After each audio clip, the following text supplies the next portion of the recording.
Cast के बारे में बात करना शुरू किए तो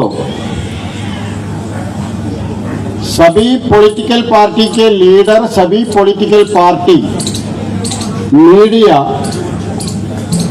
सभी लोग कास्ट नहीं होना चाहिए बोल के हमें एडवाइस दे रहे हैं। हम भारतीय है, हम इंडियंस है, उसमें कास्ट की कोई लेना देना नहीं है, इसलिए कास्टिज्म को आप लोग छोड़ो। मगर सच्चाई क्या है? हमारे देश में कास्टिज्म एक सच्चाई है। सारे इशू कास्ट के मुताबिक हो रहा है। अभी भी हमारे देश में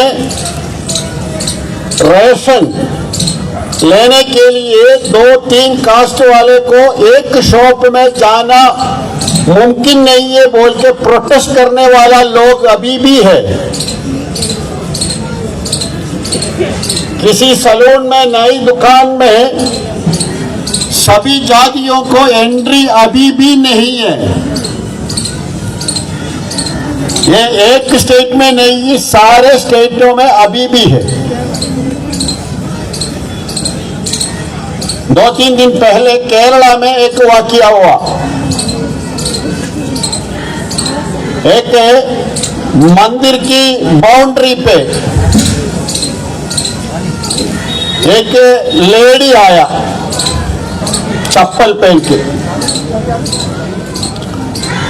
चप्पल पहनने की इजाजत नहीं है तो वो अलग बात है, लेकिन वहां के सभी लोग ये लेडी को पूछ रहे हैं आपका जाति कौन सी है।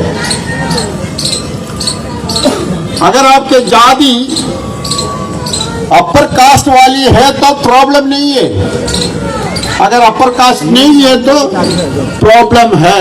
उसका मतलब वही है ना, थोड़ा लेडीज मतलब ये कास्ट हमारे देश में एक सच्चाई है। हाँ लेडीज तो हमारे अभी देखिए हमारे देश में सभी लोग अपने हिस्सा मांग रहे हैं। सभी ग्रुप अपने हिस्सा मांग रहे हैं, लेकिन देने के लिए सरकार रेडी नहीं है। अगर सभी को अपने सेंसस के मुताबिक एक कास्ट कितने % है उसके मुताबिक अगर सरकार हिस्सा दिए तो सबसे अच्छा वो रहेगा, वो इंसाफ होगा। लेकिन वो देने के लिए हमारे सरकार रेडी नहीं है। ये सिर्फ बीजेपी सरकार की मामला नहीं है, सभी सरकार यहाँ के ओबीसी को, SC ST को अपने हिस्सा देने के लिए प्रॉब्लम सिर्फ बीजेपी को नहीं है, वो कांग्रेस को है, आम आदमी को है, सभी पॉलिटिकल पार्टी को है।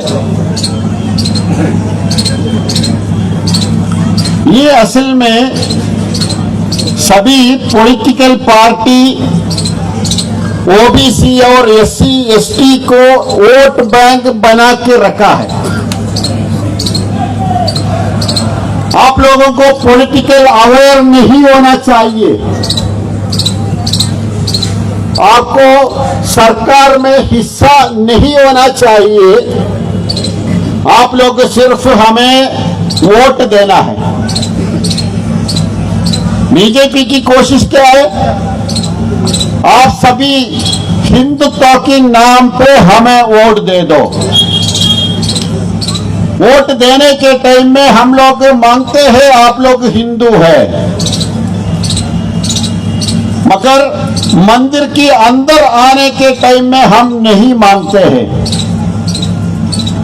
आपको सरकार में हिस्सा देने के बात आने के टाइम आप लोग हिंदू नहीं है, उस वक्त आप लोग पिछले तबके हैं, वो हम नहीं मांगते।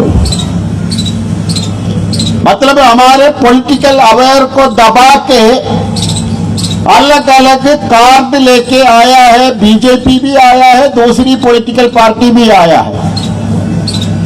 इसलिए हमारे देश के मेजॉरिटी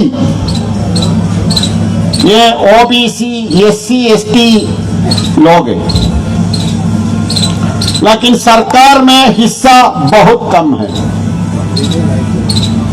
3% लोग हैं, वो सरकार की 80% जगह को कब्जा करके रखा है। देश के 80% लोग हैं, उनको सरकार में सिर्फ 3% है। ये चेंज होना बहुत जरूरी है। ये होना है तो ओबीसी और एससी एसटी को अपने ताकत के बारे में जानकारी होना चाहिए, उसके बारे में अवेयर होना चाहिए। लेकिन दुख की बात यह है, अभी अवेयर देने के लिए देश में पॉलिटिकल पार्टी वाले लोग रेडी नहीं है।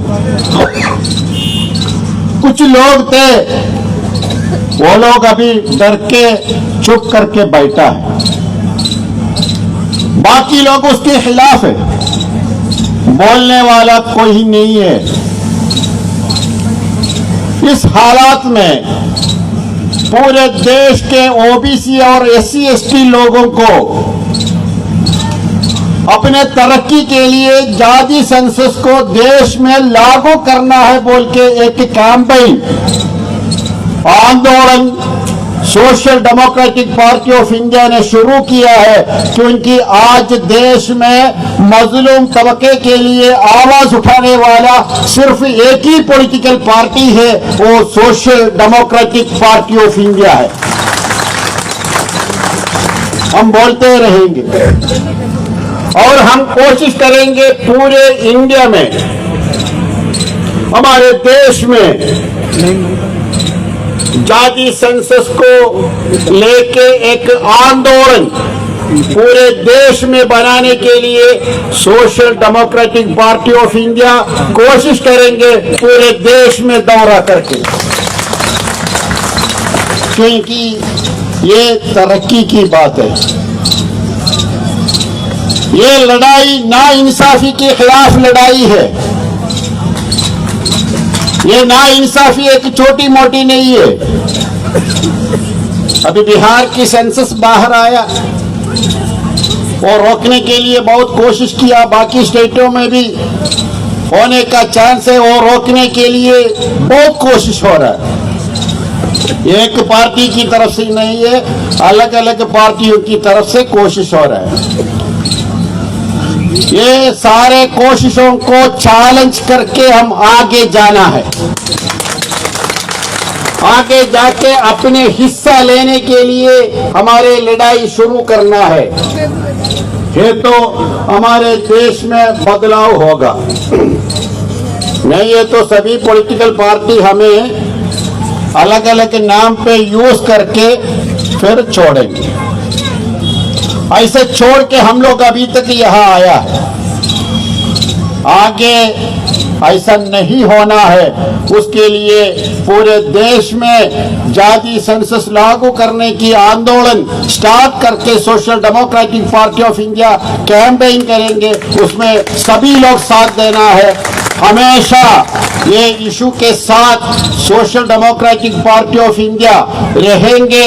हमें छुपाने के लिए, दबाने के लिए किसी ताकत की कोशिश है तो भी हम लोग वो मुकाबला करके हम आगे जाएंगे। सबको शुक्रिया। जय हिंद, जय एसडीपीआई। एसडीपीआई जिंदाबाद, एसडीपीआई जिंदाबाद। जाति जंगल जारी करो, जाति जंगल जारी करो, भाषा के अधिकार से जंगल जारी करो, जाति जंगल जारी करो। पिछड़ों के हालात पे ध्यान दो, पिछड़ों के हालात पे ध्यान दो। एसडीपीआई जिंदाबाद, एसडीपीआई जिंदाबाद, हमारी एकता जिंदाबाद। बहुत शुक्रिया जनाब एम के फरीद साहब। अब मैं अगली दावत देने जा रहा हूँ श्रीमान बी के जाटव जी साहब, वो आए अपनी बात कहें। आप सभी का शुक्रिया। आपको मेरा क्रांतिकारी जय भीम। समता सैनिक दल के एक सिपाही होने के नाते मैं आपको शुभकामनाएं देना चाहता हूं संविधान दिवस की, और एक चेतावनी भी है। यदि विपक्षित समाज, चाहे मुस्लिम हो, चाहे अनुसूचित जाति वर्ग हो, चाहे अति पिछड़े वर्ग हो, यदि वो अपनी आवाज को एकजुटता के साथ, पूरे जोश के साथ बाबा साहब के संविधान के अनुरूप एकजुट नहीं करता है तो यह असंभव है कि हम इस देश में स्वाभिमान, सम्मान और सुरक्षा की जिंदगी जी पाएंगे। इसलिए मेरा आपसे निवेदन है कि उपेक्षित समाज को सामंतवादी ताकतों से अलग रखते हुए उपेक्षित समाज को केवल और केवल उपेक्षित समाज के साथ खड़ा होना होगा। आप मेरे मैसेज समझ गए होंगे। जय भीम।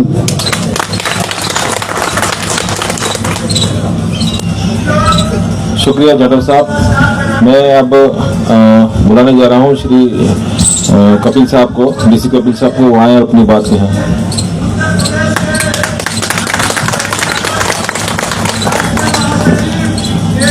एसडीपीआई के राष्ट्रीय अध्यक्ष, आदर और सम्मान के योग्य एम के फैजी साहब, सरफुद्दीन साहब, आज के हमारे दिल्ली प्रदेश के जो अध्यक्ष हैं डॉक्टर आइए खान साहब, और संयोजक जितेंद्र कुमार, वी के जाटव जी, मंच पर वासीन तमाम मेरे साथीगण और सामने बैठे हुए तमाम क्रांतिकारी साथी और माताएं बहनें, सभी को मेरा क्रांतिकारी जय भीम। दोस्तों, आज ये प्रोग्राम हुआ, यहाँ पर एक नई शुरुआत हुई और एसडीपीआई के बैनर के नीचे आयोजित इस प्रोग्राम में सबसे महत्वपूर्ण बात यह है कि एसडीपीआई अपने लिए और एक कौम विशेष का जैसे उनके ऊपर तगमा लगा करके बदनाम किया जाता है, उसके लिए नहीं लड़ती, बल्कि एसडीपीआई देश के दलितों के, आदिवासियों के और ओबीसी के लोगों के लिए लड़ती है। आज ये साबित हुआ, पहले भी बहुत बार साबित हुआ है। मैं तमाम टीम के राष्ट्रीय नेताओं का, दिल्ली प्रदेश की तमाम टीम का, सभी पदाधिकारियों का दिल की गहराई से शुक्रिया अदा करता हूं, धन्यवाद देता हूं कि आपने उन लोगों की आवाज में लाई जो लंबे समय से इस देश के अंदर जातीय जनगणना कराने के पक्षधर रहे हैं। जो केंद्र में आरएसएस की सरकार बैठी है, ये कभी नहीं चाहती कि गरीब लोगों को, दलित लोगों को, आदिवासी लोगों को, पिछड़े लोगों को उनका वाजिब हक मिले। इसलिए ये लोग कभी भी देश में जाति जनगणना कराने के पक्ष में नहीं रहे।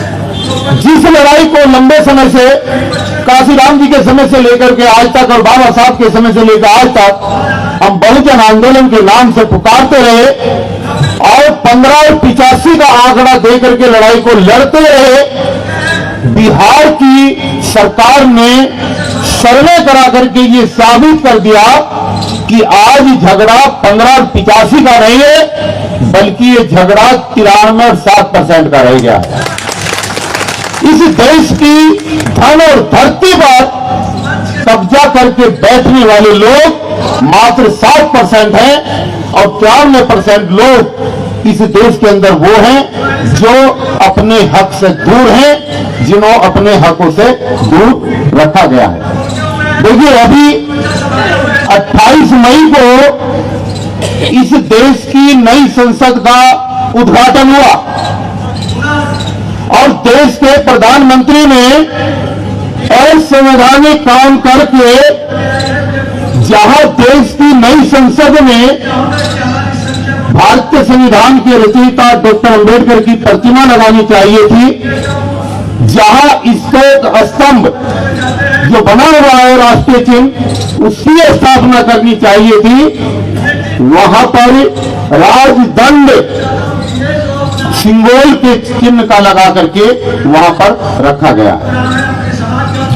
एक ऐसा सिंगोल की स्थापना वहां पर की गई है जो कहीं पर एक राज्य के दूसरे राज्य में स्थानांतरण के समय पर इस्तेमाल किया जाता था।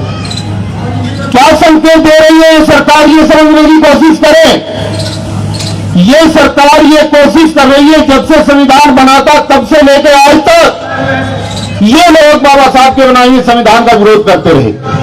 अभी भी इन्होंने कई अपने लोगों की वजह से जहां लिंचिंग होती थी, अपने मंत्रियों की माध्यम से मॉब लिंचिंग कराने वाले लोगों को मालाएं पहनाई, फूल पहनाए, सम्मान किया।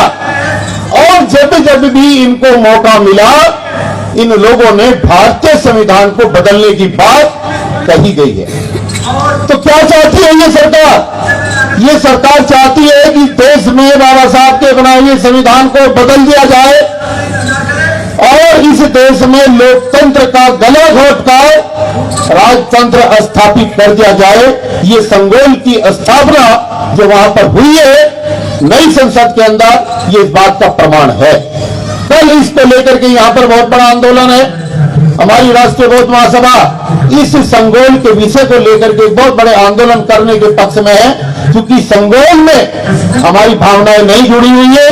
देश की 85% जनता इसका विरोध करती है और मोदी साहब जो आपने ये काम किया है ये असंवैधानिक है। हम इसका हर सांस तक विरोध करेंगे और भारतीय संविधान को किसी भी तरीके के नुकसान पहुंचाने नहीं देंगे। दोस्तों, लंबी बात ना करके सर दो बातें आपको कहना चाहूंगा कि हम ये कह जरूर देते हैं कि हम 85% हैं, हम कहते जरूर हैं हम सब साथ हैं, मगर सच्चाई ये है कि हमें अब साथ आने की जरूरत पड़ गई है। और अगर सब साथ ना आए तो ये एक एक करके सबको परेशान करेंगे, सबका कत्ल करेंगे। आज SC, ST, माइनॉरिटी, OBC सबको साथ आना पड़ेगा। और नहीं तो अगर हम मंचों के माध्यम से ये कहते रहे कि कुछ नहीं होगा, तो आपको याद होगा कि जब इस देश के अंदर नोटबंदी हुई तो रात को 8 बजे देश के प्रधानमंत्री टीवी पर अवतरित हुए और उन्होंने रात को घोषणा करी, बिना पार्लियामेंट में कानून बने, बिना मंत्रिमंडल के समूह की सिफारिश किए बिना रात को प्रधानमंत्री टीवी पर अवतरित होते हैं और कहते हैं कि आज रात के 12 बजे के बाद इस देश के अंदर 1000 और 500 के नोट चलने बंद हो जाएंगे। हुआ तो नहीं हुआ था ऐसा? और क्या हुआ? रात के 12 बजे ही पूरे देश में 1000 और 500 के नोट चलना बंद हो गए और पूरे देश के लोग चिल्लाते रहे, सारे राजनीतिक दल चिल्लाते रहे, लेकिन इनकी गुंडागर्दी, इनकी मनमर्जी चली और नए नोट लागू हुए, पुराने नोट सारे बंद हो गए। क्या हम कुछ कर पाए थे? नहीं कर पाए। बंदूक की नोक पर 370 धारा कश्मीर के अंदर हटाई गई, चारों तरफ तालाबंदी कर दी गई, राइफल के नोक पर जनता को कैद कर दिया गया, सारा मीडिया बंद कर दिया गया, 370 लागू कर दी गई। क्या हम और आप लोग उन लोगों को बचा पाए? नहीं बचा पाए। आज सोचने का विषय यह है, जो मेरे भाई, जो मेरे बहन, जो आज संविधान को बचाने की बात करते हैं, मैं उनसे एक बात कहना चाहता हूं, देश के दलित हो, आदिवासी हो या बैकवर्ड हो या कोई भी हो, ये कहना बड़ा आसान है कि हम ईंट से ईंट बजा देंगे। ये 2 घटनाएं ऐसी है जिसमें हम ईंट से ईंट नहीं बजा पाए। अगर फिर किसी दिन इस देश के प्रधानमंत्री ने आकर के टीवी पर यह कह दिया कि देश के अंदर आज रात के 12 बजे से बाबा साहब का बना हुआ संविधान लागू जो था उसको खत्म करके हम मनुस्मृति पर आधारित संविधान इस देश के अंदर लागू करेंगे, तो आप बताओ कि हम और आप लोग उस समय पे क्या कर पाएंगे? नहीं कर पाएंगे। इसलिए वो दिन आए, ये सरकार ऐसा करे और ये ऐसा करने जा रही है, क्योंकि 1925 में RSS की स्थापना हुई थी, 2025 में ये अपनी स्थापना का 100वीं वर्षगांठ बनाएंगे और उस जश्न के अंदर ये इतनी चर्बी इनके ऊपर चढ़ चुकी होगी कि ये देश के अंदर कुछ भी कर सकते हैं, उसका आप जो है अंदाजा नहीं लगा सकते। 2024 के अंदर इनकी दोबारा वापसी हुई तो निश्चित रूप से 2025 में ये देश की सूरत बदलने की कोशिश करेंगे, देश का आईना बदलने की कोशिश करेंगे, देश का संविधान बदलने की कोशिश करेंगे और आप और हम इस संविधान के बदले जाने के बाद किस दर्द इसका शिकार होंगे ये आप सोच सकते हो। हिंदू राष्ट्र को बनाना, संविधान को लागू करना, ये इनके एजेंडे का पार्ट है जिस पे ये सरकारें काम कर रही हैं। इसलिए मेरे दो देश के भाई और बहनों, जाग जाओ, समझ जाओ और अपनी वोट का सही इस्तेमाल करना सीख लो। अपनी हकदारी को मारने वाले लोगों को चिन्हित करना सीख लो। ये लोग आपका हक इतनी आसानी से देने वाले नहीं है।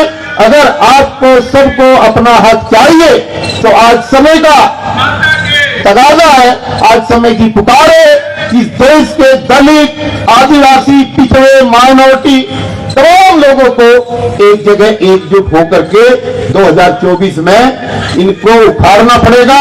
इस देश के अंदर जब तक इनको उखाड़ करके फेंकोगे नहीं, जब तक हम और आप एक साथ मिलकर के चैन की सांस नहीं ले पाएंगे।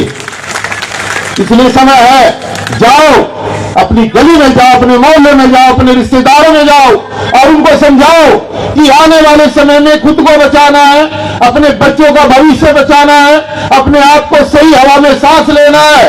तो ये जंग आजादी की दूसरी लड़ाई है जो 2024 में शुरू होने वाली है। आप अपनी वोट का सही इस्तेमाल करो और अपनी पार्टी को आगे बढ़ाओ। उस पार्टी को आगे बढ़ाओ जिसका आह्वान है कि भूख से आजादी और खोज से आजादी। जिस दिन गरीब आदमी का दिल के अंदर बैठा हुआ खौफ निकल जाएगा और पेट की भूख मिट जाएगी, उस दिन वो अपनी सत्ता को स्थापित करने के लिए आगे आ जाएगा। इसलिए एसडीपीआई के बैनर के नीचे जो दोनों नारे लगातार पूरे देश के अंदर दिए जा रहे हैं, जिससे सरकारें घबराई हुई है, जिससे सरकारें बौखलाई हुई है, और नहीं तो क्या कारण है कि बार बार एसडीपीआई का नाम लेकर के उसको प्रतिबंधित करने का काम किया जाता है। कहीं ना कहीं तो डर है ना, उस डर को कायम रखना है। और हम हमेशा, कल भी हम एसडीपीआई के साथ थे, आज भी हम एसडीपीआई के साथ हैं और जब तक हमारी आखिरी सांस रहेगी एसडीपीआई के हर प्रोग्राम में कंधे से कंधा मिला करके हम साथ रहेंगे। एसडीपीआई जिंदाबाद, एसडीपीआई जिंदाबाद। हम मिलते रहे। जब देश की आजादी के समय और उससे पहले जनगणना हुई तो लोग पढ़े लिखे नहीं थे। कोई कहीं रहता था जंगल में, कोई कहीं रहता था, कोई कहीं रहता था। जाकर के कागजों में उनकी लिस्ट बना ली गई और यहां पर बता दिया गया इतने परसेंट है। आज सच्चाई ये है कि अगर हम दिल्ली की बात करें तो दिल्ली में अनुसूचित एससी जिसको बोलते हैं मात्र 16.9% संख्या बताई गई है, जबकि 36 नोटिफिकेशन की यहां पर जातियां हैं। यहां पर दलितों की आबादी लगभग 25% हो चुकी है, लेकिन 16% चल रहा है। और जब 16% चल रहा है तो सारा आरक्षण 16% के आधार पर, वो चाहे विधानसभा में टिकट देने का हो, चाहे सरकारी संस्थाओं में एडमिशन का हो, और चाहे किसी भी तरीका हो, उसी के तरीके से चल रहे हैं। इस हकमारी का अगर विरोध करना है तो इस हकमारी के विरोध करने का सबसे बढ़िया तरीका यह है कि जिसकी जितनी संख्या बढ़ी उसकी उतनी भागीदारी के आधार पर जनगणना हो, और जनगणना हो करके जिसका जितना हिस्सा है उसको उसके हिस्से का लाभ मिले, राजनीति के अंदर भी लाभ मिले, शिक्षण संस्थाओं में भी लाभ मिले, और यहाँ की जितनी स्कीमें हैं उसमें भी लाभ मिले। ये समय की बाध्यता है। 1 बजे तक प्रोग्राम था, फिर मिलेंगे, हमेशा मिलेंगे, मिलते रहेंगे और लड़ेंगे और इनको झुकाएंगे। पहले भी हमने इनको झुकाया था और इस बार भी इनको झुकाएंगे, अपना राज स्थापित करेंगे और भूख से आजादी और खोज से आजादी आपको दिला करके रहेंगे। जय भीम, जय भारत, जय संविधान, आदाब, सत श्री अकाल, जय एसडीपीआई। शुक्रिया कपिल साहब। अब प्रोग्राम के आखिर में मैं डॉक्टर आइए खान, स्टेट प्रेसिडेंट दिल्ली, उनको माइक को बुलाना चाहूँगा कि वो आकर के धन्यवाद भाषण दें। एसडीपीआई जिंदाबाद, एसडीपीआई जिंदाबाद। आज इस धरने के कार्यक्रम में चूंकि समय की किल्लत है, आज आपके सामने हमारे जिम्मेदार राष्ट्रीय नेताओं ने जो बातें रखी अब हमारी आपकी जिम्मेदारी ये बनती है कि इस आवाज को आगे जन जन तक पहुंचाने के लिए हम लोग काम करें। ये धरना सिर्फ यहीं तक आप ना माने कि आज धरना देकर हमारा काम पूरा हो गया, बल्कि इस धरने से हमारा काम शुरू हुआ है। जन जन तक हमें अपने अधिकार को हासिल करने के लिए इस बात को पहुंचाना है। तो मैं, चूंकि वक्त भी नहीं है, मैं आपका ज्यादा समय भी नहीं लेना चाहता, मैं कुछ कहने की भी पोजीशन में नहीं हूं। आज आपके बीच में हमारे राष्ट्रीय नेता जनाब एम.के. फैजी साहब, एडवोकेट शरफुद्दीन साहब, जनाब बी.एम. कामले साहब और स्टेज पर बैठे हमारे सहयोगी साथी भाई डी.सी. कपिल साहब, बी.के. जाटव साहब और तमाम सारे स्टेज पर बैठे हमारे मध्य प्रदेश के प्रदेश अध्यक्ष मालवीय जी, मैं आप सब लोगों का दिल्ली प्रदेश की तरफ से मैं बहुत बहुत शुक्रिया अदा करता हूं कि आप लोगों ने हमारे लिए ये वक्त निकाला। हम सब दिल से आपका आभार व्यक्त करते हैं, शुक्रिया अदा करते हैं। और साथियों, चूंकि प्रोग्राम बिल्कुल आखिर में है, इसलिए मैं ये कहना चाहूंगा कि हम लोग जैसे शांति के साथ आए हैं, ऐसे हमारे जिम्मेदार साथी जैसे आपको कहें, अगले कदम के लिए आप लोग वैसा अमल रखते हुए वापसी का प्रोग्राम बनाएंगे। तमाम प्रशासन के लोग भी हमें जिन्होंने सहयोग किया, मैं उनका धन्यवाद करता हूं। तमाम आए हुए हमारे दिल्ली प्रदेश के साथी, हमारी बहनें, हमारे तमाम नौजवान लोग, जो लोग आए हैं, इनका मैं दिल्ली प्रदेश की तरफ से तहे दिल से मैं शुक्रगुजार हूं। शुक्रिया, धन्यवाद। जय हिंद, जय एसडीपीआई। और हमारे नारे को बुलंद करें, भूख से आजादी, खौफ से आजादी।